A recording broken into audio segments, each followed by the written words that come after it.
ভাই বন্ধু মিলে একসাথে ইফতারিতে বসছি। আমাদের জন্য সবাই দোয়া করবেন যাতে আমরা বাকি রোজাগুলো ঠিকঠাক মতন রাখতে পারি, এই দোয়াই চাই সবার কাছে।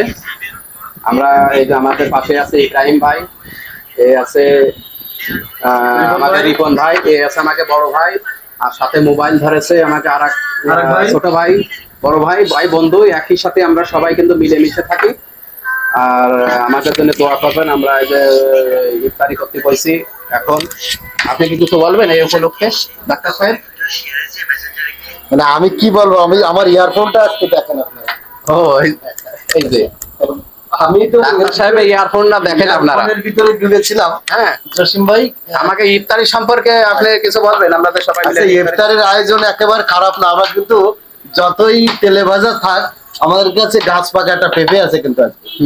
সব দোষ কিন্তু এই পেঁপেতে কেটে যাবে। আমরা হয়তো কিছু তেলে ভাজা জিনিস খাচ্ছি, এটা আসলে রোজা থেকে খাওয়া ঠিক না, কিন্তু এই পেঁপেকে আপনারা সবাই ইফতারির সাথে পেঁপে আমরাও খাচ্ছি, ওই যে তেলে ভাজা জিনিস খাচ্ছি।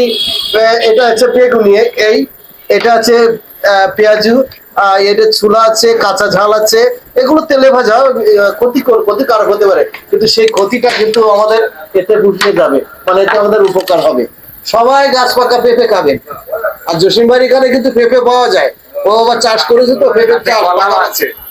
যত পারবেন ইফতারি করা, আমার মতে যত পারবেন ফল দিয়ে করার চেষ্টা করবেন। আর এই যে তেলে ভাজা যেগুলো আছে এগুলো একটু কম খাওয়ার চেষ্টা করা যায়। ফল যদি খাওয়া হয় তাহলে একদিকে নিজের শরীরে যে ঘাটতিটা সেটা পূরণ হবে, এবং কোনো গ্যাস্ট্রিকের সমস্যা হবে না, এদিক দিয়ে আপনারা উপকার পাবেন। ফলে আপনারা চেষ্টা করবেন ফল জাতীয়, যেমন পেঁপে। আমাকে ডাক্তার আনিস ভাই, আপনারা দেখেন